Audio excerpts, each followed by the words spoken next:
Breaking news अवां सां share कयूं पिया। सिंध काबीना जे हारी कार्ड बाबति जोड़ियल ज़ेली कमेटी जो पहिरियों इजलास थियो आहे।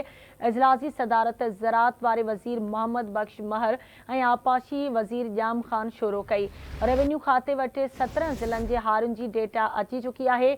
सीनियर मेंबर रेवेन्यू बकाउल्ला उनर जो चवणु हुयो हारियुनि खे फॉर्म 7 मुख़्तियार कार ऑफिस मां तस्दीक कराइणो पवंदो। सूबाई वज़ीर मोहम्मद बख्श महर जो इहो चवणु हुयो हारी कार्ड जो नालो पीपल्स हारी या बेनज़ीर हारी कार्ड रखियो वञे। मोहम्मद बख्श महर या तजवीज़ पेश कई। अहम ख़बर अवां सां शेयर कयूं पिया।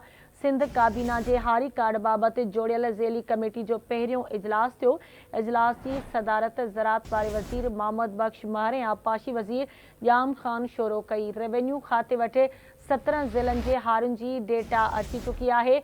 सीनियर मेंबर रेवेन्यू बकाउल्ला उनर जो चवणु हुयो हारियुनि खे फॉर्म 7 मुख़्तियार कार ऑफिस मां तस्दीक कराइणो पवंदो। सूबाई वज़ीर मोहम्मद बख्श महर जो इहो चवणु हुयो हारी कार्ड जो नालो पीपल्स हारी या बेनज़ीर हारी कार्ड रखियो वञे।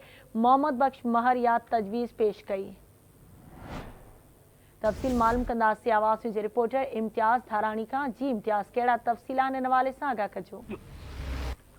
जी बिल्कुल काबीना जो जेको आहे हारी कार्ड जे मुतलिक़ जेको आहे ज़ेली कमेटी जो इजलास थियो आहे। हिन में सदारत वज़ीर सरदार मोहम्मद बख्श महर ऐं आपाशी जे ॼाम ख़ान शोरो जेको आहे उन्हनि कई आहे। इन इजलास में पीएपी मुजीब बदक senior member board of revenue secretary ज़राअत सिंध सेक्रेटरी खुराक ऐं ॿियनि जेके अफ़सरनि शिरकत कई आहे। ऐं इजलास में जेको आहे हारी कार्ड शुरू करण जे हवाले सां जो काबीना जे ज़ेली कमेटी खे उहो ब्रीफिंग ॾिनी वई आहे। ऐं रेवेन्यू खाते सिंध जे वटि जेको आहे 17 ज़िलनि जे हारी कार्ड जेको डेटा अची वियो आहे। इहो senior member board of revenue Baqaullah उनर जो चवणु हो। अव्हांखे ॼाणे थो त वज़ीर ज़राअत मोहम्मद बख्श महर जो चवणु हो त हारियुनि जो जेको आहे हारियुनि लाइ जेको आहे फॉर्म 7 मुख़्तियार कार सां वेरिफिकेशन करणु पवंदो। ऐं हुननि इहो चयो त